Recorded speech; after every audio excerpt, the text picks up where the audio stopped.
بسم اللہ الرحمن الرحیم۔ صحیح بخاری کتاب ایمان کا بیان حدیث نمبر 18۔ قال عبادۃ بن الصامت رضی اللہ عنہ قال رسول اللہ صلی اللہ علیہ وسلم وحولہ اصابۃ من اصحابہ بايعوني على ان لا تشركوا بالله شيئا ولا تسرقوا ولا تزنوا ولا تقتلوا اولادكم ولا تعتوا ببهتان تفترونه بين ايديكم وارجلكم ولا تعفوا في معروف ومن وفى منكم فاجروه على الله ومن أصاب من ذلك شيئا فوقب في الدنيا فهو كفارة له ومن أصاب من ذلك شيئا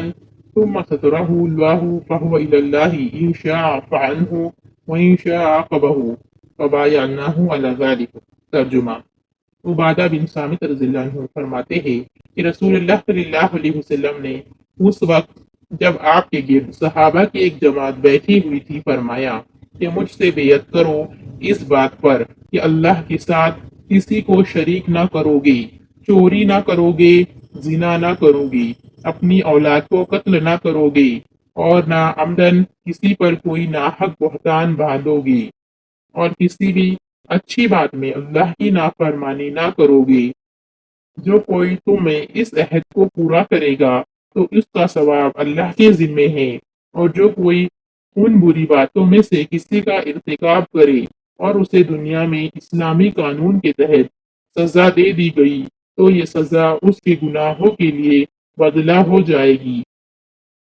اور جو کوئی ان میں سے کسی بات میں مبتلا ہو گیا اور اللہ نے اس کے گناہ کو چھپا لیا تو پھر اس کا معاملہ اللہ کے حوالے ہے، اگر چاہے معاف کرے اور اگر چاہے سزا دے دے۔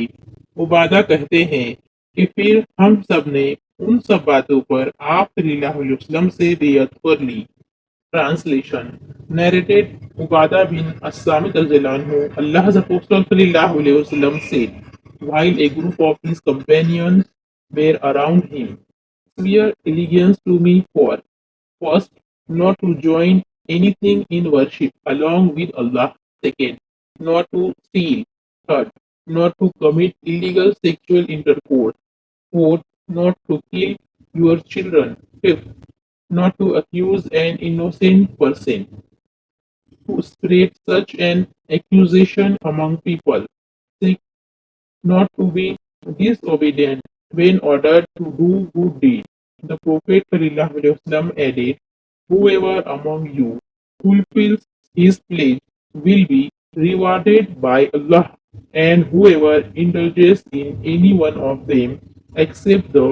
ascription of partners to Allah and gets the punishment in this world. That punishment will be an expiation for that sin. And if one indulges in any of them and Allah conceal his sin, it is up to him to forgive or punish him in the hereafter. Ubadah bin As-Samit added, so we swore allegiance for these points to Allah's Apostle sallallahu alaihi wasallam,